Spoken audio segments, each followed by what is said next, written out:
अस्सलाम वालेकुम नाज़रीन, वाशिंगटन नाइट शो के साथ मैं हूं आपका मेज़बान आसिम सिद्दीकी और हमारे साथ तजिए निगार डॉक्टर सबाहत बाजवा साहब हैं।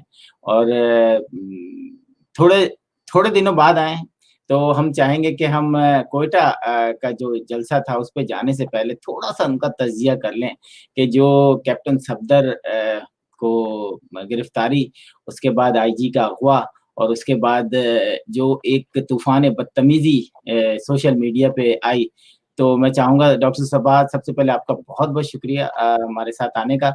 आप इस पे कमेंट करेंगे जो पीछे जो कराची के जलसे में हुआ? जी। जी, इसमें बहुत ही एक अनफॉर्चुनेट इंसिडेंट हुआ और इसकी वजह से हुकूमत को बहुत ज़्यादा हज़ीमत उठानी पड़ी है।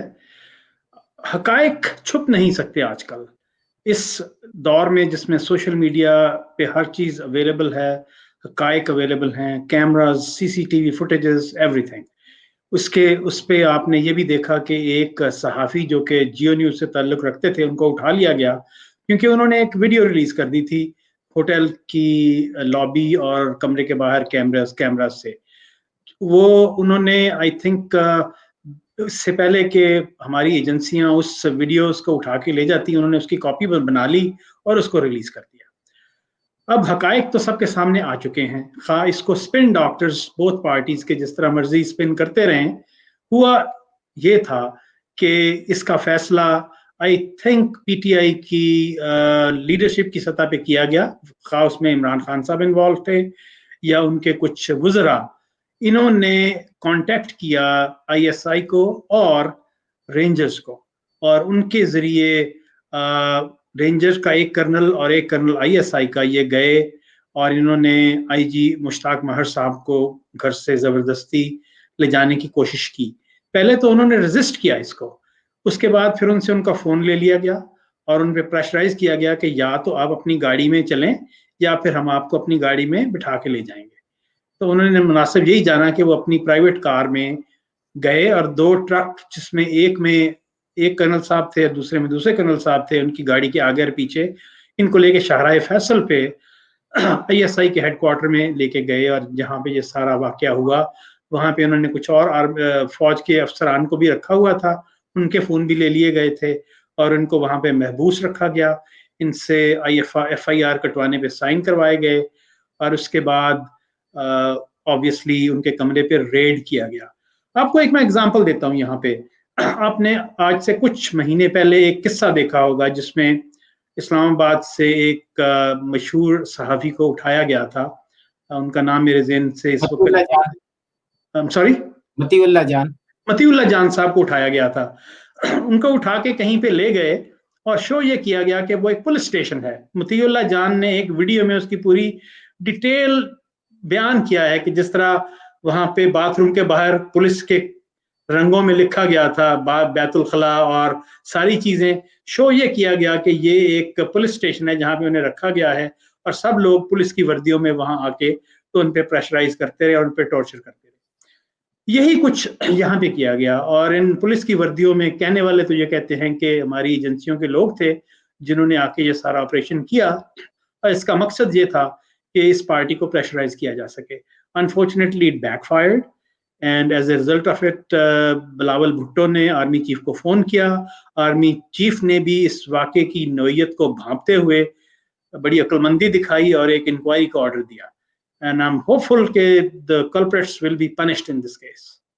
बिल्कुल, आई विश, लेकिन पाकिस्तान में ऐसा होता कहाँ है डॉक्टर साहब? होगा नहीं, वो आप भी पाकिस्तान जानते हैं, में मैं भी जानता हूँ।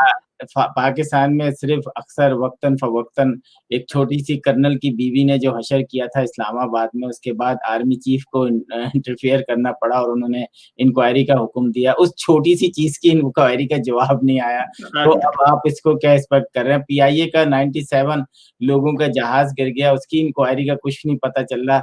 वो कह रहे हैं जी बस ये तो होना था हो गया, अल्लाह की मर्जी सी मसी। तो अब आगे हम क्या करें? अब चलते कोयटा के जलसे में। कोयटा के जलसे में बहुत सारी ऐसी चीजें हुई جس میں جو نہیں ہونی چاہیے تھی، نواز شریف کی تقریر جو ہے اس کے حوالے سے جو ہے جو باتیں کی جا رہی ہیں، اور جس طرح باجوہ صاحب اور فیض ISI کے جو ہیڈ ہیں، ان پہ جو باتیں کی انہوں نے، جس طریقے سے کہ جج کو جو ہے پریشرائز کیا گیا، میں چاہوں گا کہ اس پہ آپ تھوڑا سا اپنا تجزیہ دیں کہ یہ پورا قصہ کیا تھا اور اس کو کس طریقے سے نواز شریف نے پیش کیا. اور اس کو کرنے سے پہلے میں چاہوں گا ناظرین آپ یہ کلپ دیکھیں، اور کلپ کے بعد جو ہے وہ ڈاکٹر صباحت جو ہیں اس پہ تجزیہ پیش کریں گے. یہ کلپ دیکھیے. خواتین اور معصوم بچے کھڑے تھے جو قصبے اٹھائے ہوئے تھے، اپنے پیاروں کے لیے کہہ رہے تھے کتنے سالوں سے یہ لاپتہ ہیں، خدا کے لیے ہمارے پیارے ہمارے حوالے کیے جائیں. لیکن یہ ثقیل القلب قوتیں جن کے دل سیاہ ہو چکے ہیں، جن کے دل پتھر ہو چکے ہیں، انہیں انسانی حق کی کوئی قدر نہیں ہے.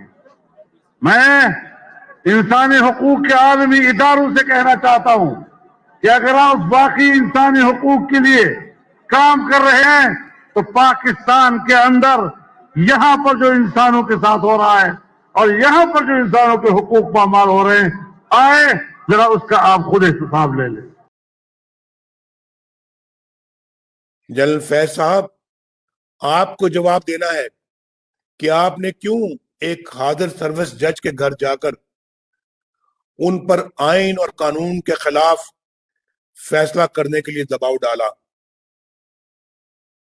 کیوں آپ نے انہیں وقت سے پہلے ہی اسلام آباد ہائی کورٹ کا چیف جسٹس بنوا دینے کی پیشکش کی؟ کیوں آپ نے نواز شریف اور اس کی بیٹی مریم نواز کو الیکشن ہو جانے تک جیل میں رکھنے کی درخواست کی؟ وہ کون سی 2 سال کی آپ کی محنت تھی جو نواز شریف کو رہا کرنے کی صورت میں ضائع ہو جانے کا اندیشہ تھا؟ بتائیے، آپ نے کہا تھا کہ ہماری 2 سال کی محنت ضائع ہو جائے گی اگر آپ نے نواز شریف کو اور مریم نواز کو رہا کیا. آپ نے تو آئین کی پاسداری کرنے کا حلف اٹھایا تھا.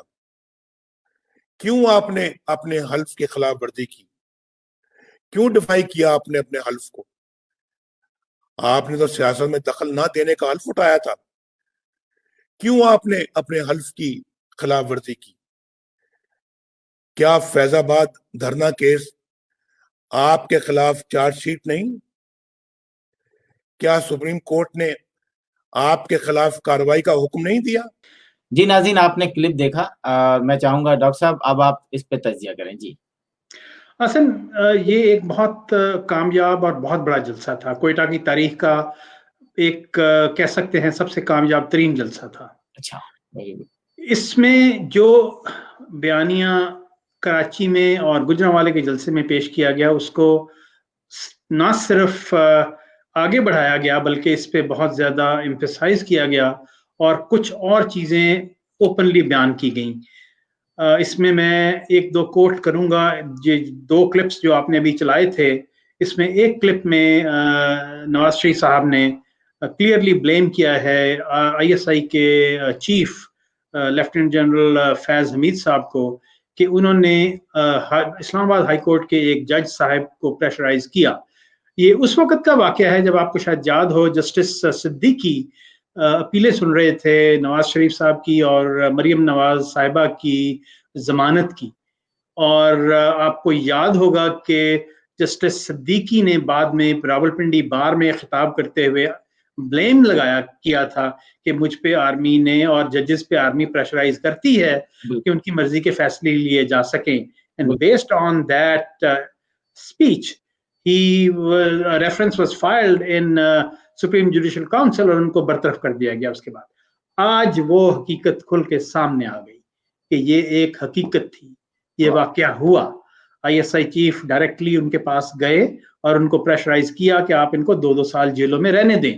ہم نے انہیں بڑی مشکل سے جیلوں کے اندر کیا ہے، اگر آپ ان کی ضمانت لے لیں گے تو یہ باہر جا کے ہمیں تنگ کریں گے.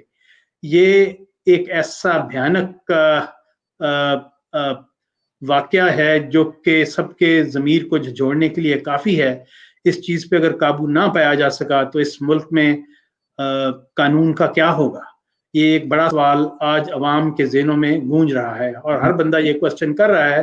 جس کو نہیں بھی پتا تھا اس کو بھی یہ واقعہ پتا لگ گیا ہے, based on the facts and details which happened and were emerging all along.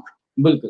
اچھا ڈاکٹر صاحب ایک چیز ہم نے دیکھی کہ ڈاکٹر یہ جو شبلی فراز ہیں یہ بھی اپنی ڈومین سے باہر نکل کے, مجھے نہیں لگتا کہ آنیسٹلی بتاؤں, ٹویٹر پہ میں فالو کرتا ہوں ان کو, تو بعض دفعہ مجھے بڑی حیرت ہوتی ہے کہ ان جیسے لوگوں کو آپ نے منسٹرشپ دی ہوئی ہے, مطلب منسٹر بنایا ہوا ہے, جو کہ اس قسم کی لینگویج استعمال کرتے ہیں. پھر جب اس جلسے کے حوالے سے اور ان کی ایک بیان سامنے آیا کہ جی اسرائیل اور انڈیا اور پی ڈی ایم جو ہے وہ پاکستان کے خلاف سازش کر رہے ہیں, یا میں چاہوں گا کہ اس پہ آپ تجزیہ کریں کہ ان کا ایگزیکٹ بیان کیا تھا, اور آخر یہ مطلب ہاؤ یو مطلب کمپیئر کر رہے ہیں آپ انڈیا, اسرائیل اور پی ڈی ایم کو, یعنی آپ اپنے جو اس کا مطلب ہے کہ جو ہزاروں لاکھوں لوگ ان کے جلسے میں یا ان کے فیور میں, تو اس کا مطلب ہے آپ سب ان کو ٹارگٹ کر رہے ہیں کہ وہ غدار ہیں. جی آصم, مجھے اس کے لیے اس سوال کا جواب دینے کے لیے کچھ ٹائم اگر آپ دیں. جی اس میں دو چیزیں میں عرض کروں گا. میں آپ کو ایک کلپ بھیجوں گا, اگر آپ وہ چلائیے. وہ ان کے فادر احمد فراز صاحب کا انٹرویو ایک دفعہ کیا تھا حامد میر صاحب نے, اور اس انٹرویو میں انہوں نے جو باتیں کہی ہیں وہ ذرا آپ اپنے ناظرین کو سنوائیے تاکہ ان کا کردار سب پہ واضح ہو جائے کہ وہ کس قسم کے انسان تھے, ان کے کیا خیالات تھے, اور ان کے صاحبزادے کس طرف جا رہے ہیں. بالکل. اب آتے ہیں کرتے ہیں کہ پہلے کلپ دیکھ لیتے ہیں اور پھر اس کے بعد ڈاکٹر صاحب جو ہے تجزیہ دیتے ہیں. احمد فراز صاحب ایک دن اپنے بازو پہ کالی پٹی باندھ کے ہمارے پروگرام میں تشریف لے آئے, تو ان کو دیکھ کے پھر میں نے بھی کالی پٹی باندھ لی. میں نے ان سے ایک سوال کیا, انہوں نے مجھے کیا جواب دیا, ذرا وہ بھی سنیں. یہ آپ ہمیں بتائیں کہ اگر آپ ہماری جگہ پہ ہوں اور حکومت آپ سے کہے کہ بھئی آپ باز آ جائیں, ہماری بات مان جائیں, تو کیونکہ ہم نے آپ کی شاعری پڑھی ہے اور اپنے آپ کو خراب کیا آپ کی شاعری پڑھ کے, تو ہم تو آپ کی طرح نو کریں گے نہیں. اس کے بعد وہ ہمارے اونرز کو پکڑ لیں گے, اونر سے کہیں گے بھئی ان کے پروگرام بند کرو. اگر پروگرام بند کرو گے تو پھر آپ کا چینل کھل جائے گا, یا پھر ان کو سمجھاؤ اور وہ ان کی بات مان لیتے ہیں. تو اگر خدا نہ خواستہ, میرا خیال ہے کہ ایسا نہیں ہوگا, لیکن خدا نہ خواستہ کہ اگر میرے ٹی وی چینل کے اونرز, طلعت صاحب کے اونرز, کاشف صاحب کے اونرز حکومت کے ساتھ کمپرومائز کر لیتے ہیں, پھر ہمیں کیا کرنا چاہیے؟ دیکھیں بات تو ضمیر کی ہے, آپ نے اب تک جو کہا تو ان اونرز کے کہنے پہ تو نہیں کیا اپنے طور پہ, اور جو سچی بات تھی وہی کہی. ضمیر کی بات مانے. ابھی جو آپ نے کہا کہ بچپن تک ہم سنتے رہے, ساری عمر یار ماں نے یہ کہا سچ بولو, باپ نے یہ کہا سچ بولو, استاد نے کہا سچ بولو, جو کتابیں دو چار پڑھی اس میں یہی تھا. تو آج کیسے ہم اس عمر میں آ کے جھوٹ بولنا شروع کر دیں, خوشامد کرنی شروع کر دیں؟ یہ تمام جو لوگ ہیں ان کی ویکنیسز ہوں گی, ہر ایک کی ہوتی ہیں. کسی کے بچے کا بہانہ کریں گے, کوئی خاندان کا, بھوک کا, روٹی کا, نوکری کا, یہ سب بہانے ہوتے ہیں. اصل بات تو یہی ہوتی ہے کہ آپ کو اسی عہد میں وہ لوگ بھی زندہ رہ رہے ہیں جنہوں نے سچ کے لیے قربانیاں بھی دیں اور سچ کو اور کسی نے کہا بھی نہیں اور اپنے طور پہ خاموشی سے علیحدہ ہو گئے. لیکن جو حرص, ہوس اور خوشامد اور شو لکنگ تک یہ جائز ہے. کل ایک منسٹر سے میں نے ہوٹل میں وہ آئے تھے, وہ مجھے ملنے کے لیے, میں نے کہا میں تو اس سے ہاتھ بھی نہیں ملانا چاہتا جو اس حکومت کے ساتھ, اور میرا خیال ہے کہ ہم زندہ رہیں گے, یہ نہیں رہیں گے. جی ناظرین, آپ نے کلپ دیکھا اور اب آپ کو سمجھ آئے گا کہ ڈاکٹر صاحب کیا کہنا چاہ رہے ہیں. جی ڈاکٹر صاحب. جی اب میں آپ کو بتاتا ہوں کہ یہ پاکستان کی سیاسی تاریخ کو اگر آپ اٹھا کر دیکھیں تو اس طرح کے بیانات جو آج شبلی فراز صاحب نے دیے, جس میں انہوں نے پی ڈی ایم کو پارٹ آف ٹرائکا قرار دیا, جس میں 2 other pillars are India and Israel, اور ان کے ساتھ ان پی ڈی ایم کو اس کا ساتھی شو کیا ہے. یہ حقائق اگر آپ دیکھیں تو یہ کام پاکستان بننے کے فوراً بعد شروع ہو گیا تھا. میں زیادہ وقت نہیں لوں گا, مختصراً بتاؤں گا کہ اس دور میں بھی یہ سیاسی لیڈروں کو غدار قرار دینے کا کام شروع ہو چکا تھا. اس کے بعد 60s کے دور میں آئیے अगरतला केस में मुजीबर रहमान साहब को नजर बंद कर दिया गया गद्दारी के इल्जाम में। उसके बाद में इन्हें उठा के फिर ढाका फॉल्स से पहले अगवा करके और अरेस्ट करके लाया गया इस्लामाबाद और सहाला रेस्ट हाउस में इनको रखा गया और इनको इसी तरह गद्दारी का इन पे केस चलाया गया। उसके बाद कहने वाले ये कहते हैं कि जब पाकिस्तान बांग्लादेश बनने के बाद भुट्टो साहब ने जाके सहाला रेस्ट हाउस में मुजीबुर रहमान साहब को बताया कि इस तरह मुल्क के 2 टुकड़े हो गए हैं और मैंने वजीर आजम का हल्फ उठा लिया है, तो उसमें मुजीबुर रहमान एक शॉक में आ गए और फिर भी वो इंसिस्ट करते रहे कि let me go on radio and TV and tell my people that we do not want to separate from the country. I am majority leader, I want to be prime minister and run this country, I don't want a separate country. लेकिन फिर जो हुआ वो सबके सामने है। मुल्क 2 हिस्सों में तकसीम हुआ, उसका एक इंक्वायरी भी हुई जो कि जनरल अब्दुल रहीम ने की।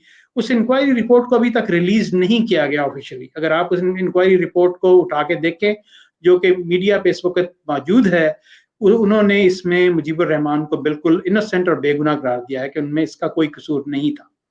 इसके बाद ये किस्से चलते रहे और उसके बाद अब नवाज शरीफ को भी गद्दार डिक्लेयर किया गया मुख्तलिफ टाइम्स पे। इसी तरह बेनज़ीर भुट्टो साहिबा को भी गद्दारी का सर्टिफिकेट दिया गया कि इन्होंने सिख सेपरेटिस्ट की जो लिस्ट्स थी वो इंडिया के हवाले की।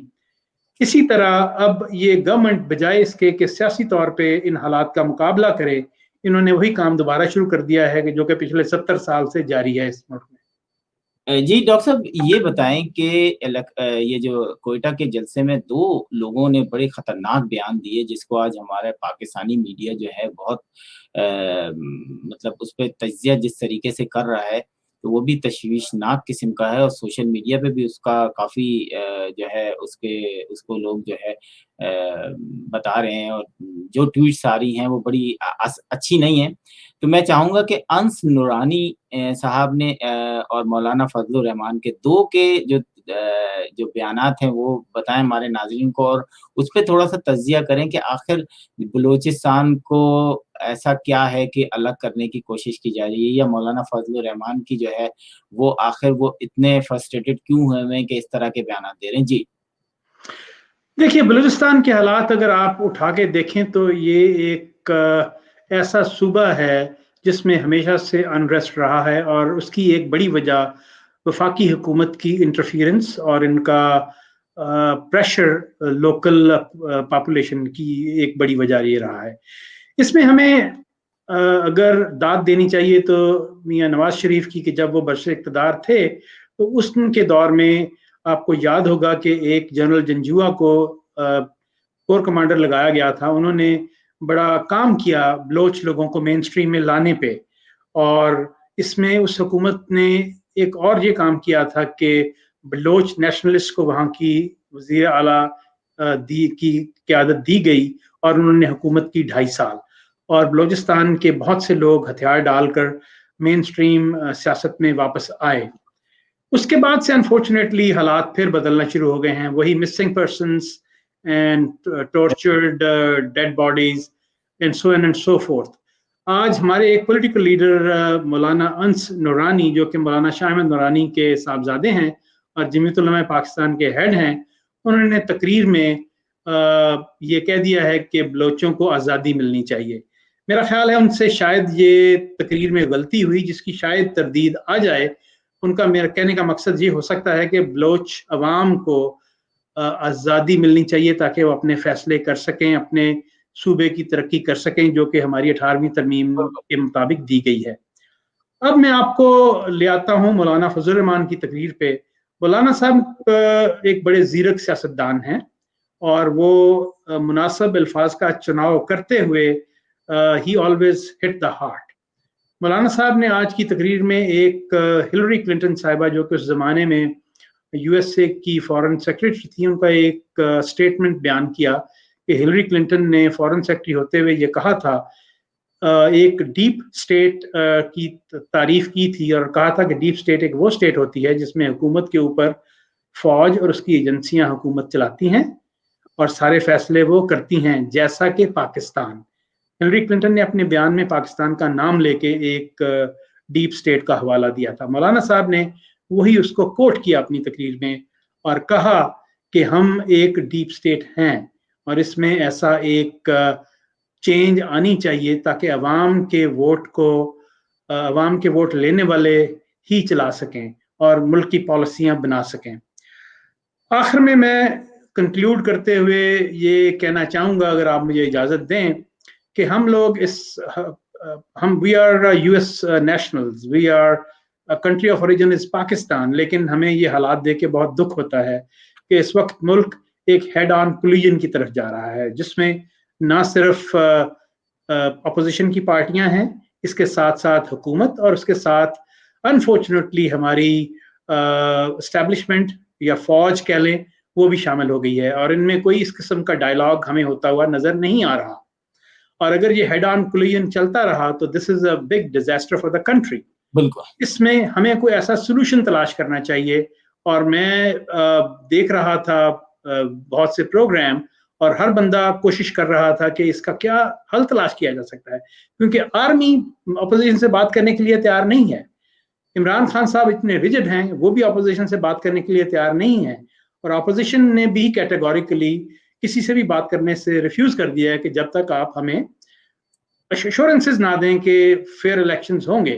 तो इस ऐसे हालात में मेरे अपने ज़ाती राय में सदर पाकिस्तान को एक की रोल प्ले करना चाहिए। उन्हें सदर होते हुए आर्मी की बैकिंग से सबको इनवाइट करना चाहिए कि वो एक टेबल पे बैठें, बातचीत का दरवाज़ा खोलें और इस मसले से निकलने का कोई हल तलाश करें।